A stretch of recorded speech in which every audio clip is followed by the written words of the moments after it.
Carlos, Cody Bellinger said some strong things yesterday.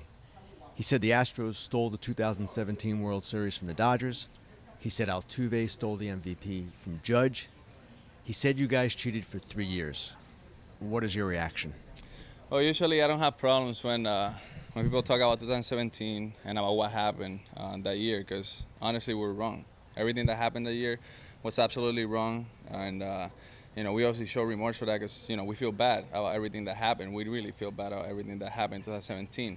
But the problem I have is when players go out there and they don't know the facts, they're not informed on the situation, and they just go out there in front of cameras and just talk. And with me, that doesn't seem right. It doesn't sit right at all. So when he talks about that we cheated for 3 years, I mean, he either doesn't know how to read, is really bad at reading comprehension, or is just not informed at all. But the commission's report clearly says that all those activities were conducted in 2017. 2018, nothing happened. 2019, nothing happened. It was just talented players playing the game of baseball with passion and winning ball games. 2018, it did say you guys did things. Yeah, but it said about the code breaker, but not about the trash can or any of that. You know what I mean? So, that stuff it came from the top on the code breaker, but we don't know about that stuff down there. So when I look at those comments, like they're not true. 2018, we played clean. 2019, we got to a World Series playing clean baseball all around. Carlos, 2018, you guys were using the replay room. I know Codebreaker emanated from the front office, but the players were using it. Report says the players were doing this. That we're using what? The replay room to decode signs and then use them out on the field. No, and what I know as a player is that when in 2018, we from second base will try to get the signs, which is not illegal. It's what players do. But in 2018, we didn't use the trash can. We didn't use the center field camera. We didn't use any of that. The code breaker thingy that comes from on top.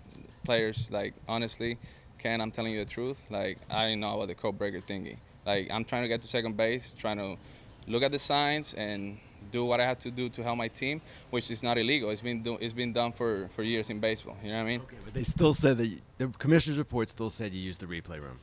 Well, I don't know about that. Okay. So when I look at his comments, I think he's talking about the trash can and about that. And when fans hear those comments, they feel like we use the trash can and we use center field camera and all the cheating that all this scandal has been about. So I want to make it clear. 2018, we didn't use the trash can. We didn't use any of that. 2019, we didn't use the trash can. We didn't use none of that. So when I move forward and he talks about Altuve, and he says, José Altuve cheated Judge out of the MVP.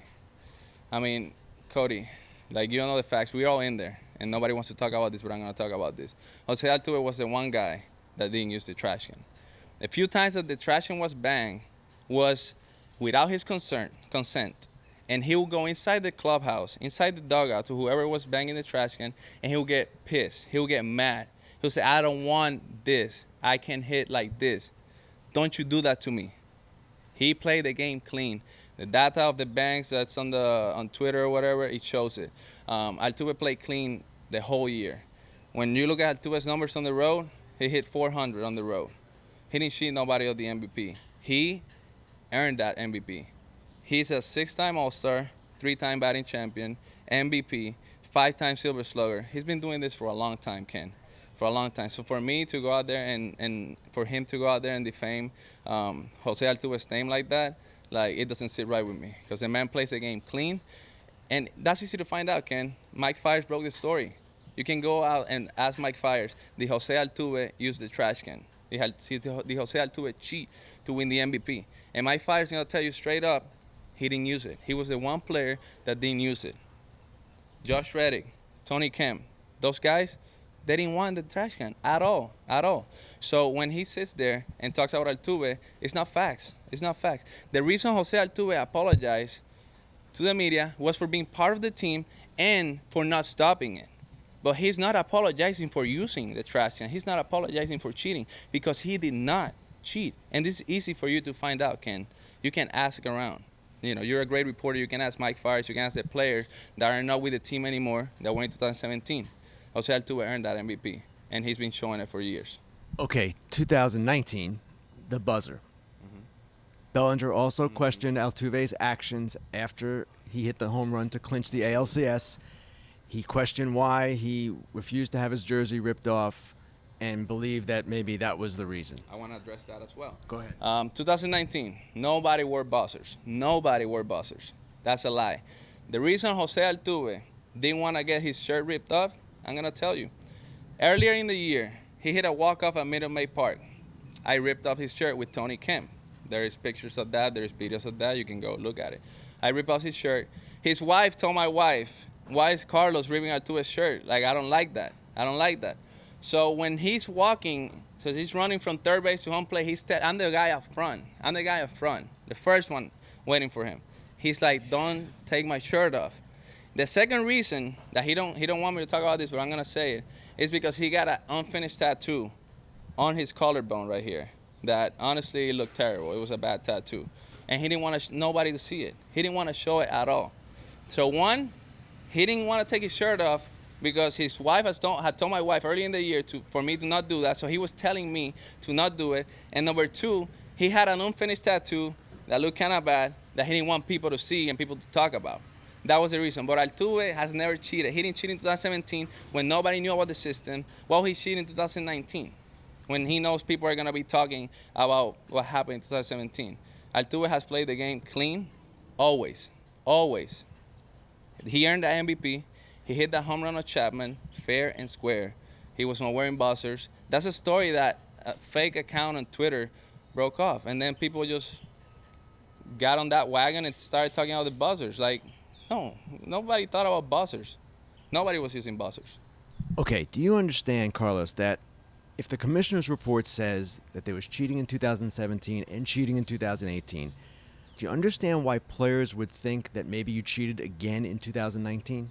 I can understand why players might think that, but the report is there and it says 2019 nothing happened. You're telling me that 2018, and I'm telling you that 2018 was something out of the video room or whatever, but there was nothing in game that was ruining the game like the trash can. What we did in 2017, yeah, it was an advantage. Yeah, it was wrong. And yeah, we feel bad about it because it's just bad. It's just bad. It's a bad look for organization. It's a bad look for us players. But I'm here to tell you, José Altuve earned that MVP. That's his MVP, and nobody can take that away from him. Did you guys earn the 2017 World Series title? That's what I wanted to address also. So when he says that we cheated them out of a ring or something like that is what he said. So I go analyze the games, right? Game 2, they're winning the game. 9th inning, Marwin Gonzalez hits a home run of Kenley Jansen. We end up winning that game. That game was on the road. That's one game. Game 2, we win 5-3. That's game 3. The second game we won. We win 5-3. Julie hits a solo homer. Marwin hits a double with men on first and second. To all the fans out there that are watching this, when there's a guy on second, catchers and pitchers, they use multiple signs. In the World Series, they don't use the same multiple signs as the regular season. The games are way too important to use after one or after two or strikes plus one. The games are too important to use those signs. Those signs can be decoded. They're hard signs. Marwin hits a double with men on first and second. That's 3 runs. Brian McCann hits a single with men on second. Again, multiple signs. That's 4 runs. Evan Gattis, with Reddick at first, hits a chopper to the pitcher Watson. He throws it away. Reddick scores from first. Those are the 5 runs we scored that day. And that's just PFP. He just threw the ball away. We score a run, right? Game 5, one of the best games of all times. I hit a double with men on second. That's 1 run. Julie hits a home run with men on second. Again, it's multiple signs. It's multiple signs. Nobody knows what's coming. So you guys did not have their signs? No. I'm telling you, Ken, the World Series games are too important to use easy signs. There are Morse codes out there. I mean, there's signs that nobody can get. There's so many variations that you can use, and nobody can get that. Julie hits a homer. That's 4 runs. Altuve hits a homer of Maeda with men on first and second. Again, Ken, multiple signs. Alex Bregman hits a walk-off single with a pinch runner on Derek Fisher. He was a pinch runner. He don't know what's going on in the game. He hasn't been at second base the whole World Series, so he don't know what's happening behind the plate. Bregman hits a walk-off single with men on second. Again, Ken, multiple signs. We go to Game 7. George Springer, little double. Alex Bregman hits a ground ball to Cody Bellinger. He throws it away. People say pitching and defense win ball games. We end up winning Game 7 on the road. There's no trashing on the road. There's no cheating on the road. So when I analyze all the games, we earned that championship, Ken. We didn't steal it. Instead of talking about it, he should have done something about it. When you look at the World Series, they left so many guys on base on Game 7 throughout the whole World Series. Cody didn't have a good World Series. So for him to be talking about us stealing that championship, don't talk about it. You should not be talking about it. You should have done something about it. Because when you analyze the games, we won fair and square, Ken. And we earned that championship. How would you feel if you were on a team that this had happened to? If you were on the other side of this, how would you feel if the Astros had done to your team what was done? Yeah, absolutely. You feel bad. And we feel bad as a team. Don't think that we feel great because we cheated that year and we got away with it and all that. No. Like, we got to go to bed every single night thinking about what we did and how wrong it was. We got to live with that. But that's not how life works, Ken. He said that they all lost respect for us. That's not how life works, Ken. We all make mistakes. And because you make a mistake, people are not going to lose respect for you. It's how you confront those mistakes that you make. You got to admit to those mistakes. You got to accept those mistakes. You got to learn from them. You got to change so you don't make those mistakes again. And you got to move on with a clean slate. And you can't be judged by the first mistake you make. That's not how life works at all. So for him to go out there and says that he lost respect for a 6-time All-Star, 5-time Silver Slugger, MVP, Gold Glover, that has been doing this for so many years, Ken, and he didn't cheat in 2017 because he got mad at whoever was banging the trash can while he was hitting, it's just straight up disrespectful. So when he talks about respect, you got to respect your peers to be respected. Everybody in the league respects José Altuve. And this is why I'm talking about him, because he's too humble to talk about him not using the trash can system. And he's such a great guy that he stood up there and he apologized even though he didn't use that system. He only apologized for not stopping it. So when you disrespect José Altuve's name, it doesn't sit well with me. The guy's going to be a future Hall of Famer. His integrity is impeccable. It's off the charts. He's one of the nicest guys you will meet, and he didn't cheat. So he earned the MVP.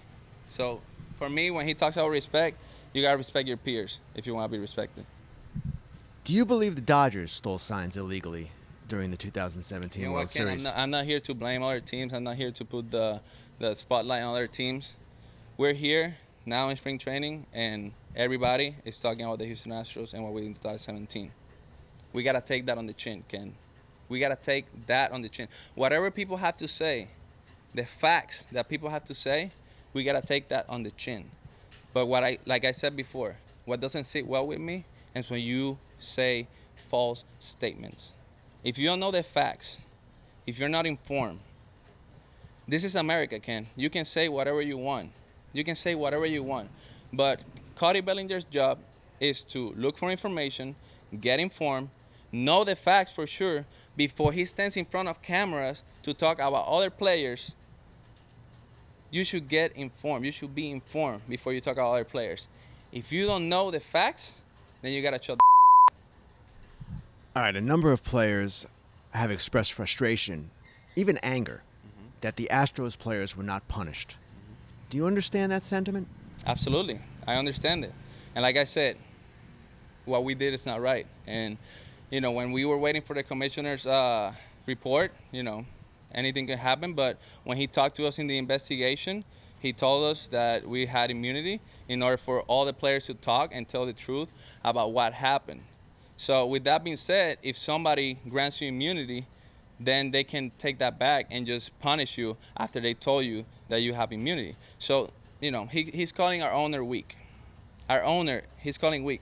A guy that came to the United States with $10, made so much money that he could buy the Houston Astros, didn't know about what was going on early in 2017, and you're going to sit there because he's trying his best to protect our organization and Well, apologize. he said I that know. he didn't think I what know. you guys did affected the games. I know. And But you we all gotta know that it understand- affected the games. You got to understand that he's not a baseball player like we are.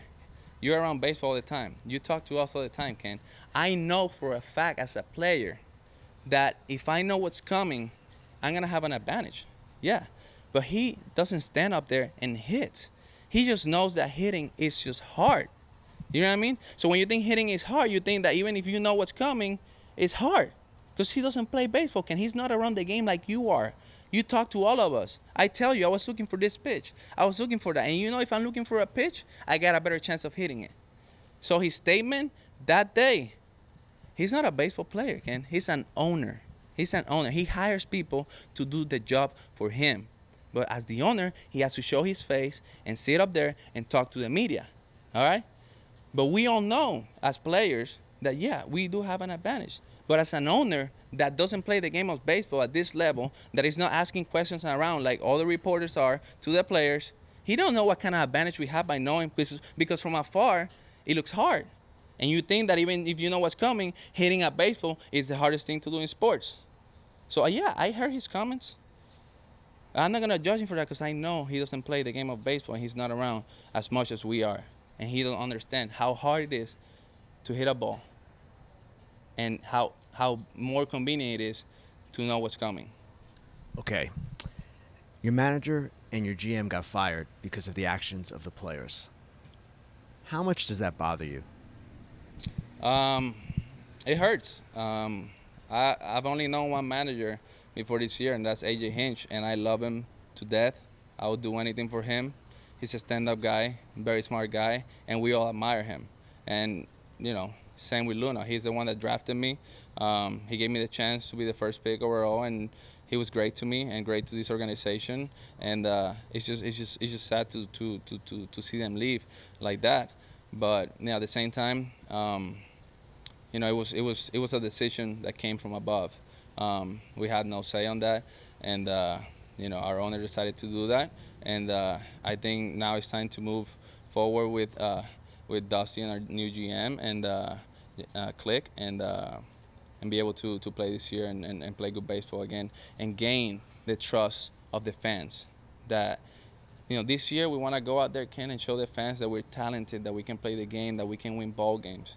That what happened in 2017 does not define us. We still feel terrible. It's 2020. You know, 2 and something years after that happened, and we still feel bad about it. We go to bed thinking about that. You know, what people have to say, you know, they're all their right, because we were wrong. And they can say whatever they want because we were wrong. But when players stand up there and they accuse us of stuff that didn't happen, especially in 2019, that doesn't sit well with me. Carlos, thank you. Thank you.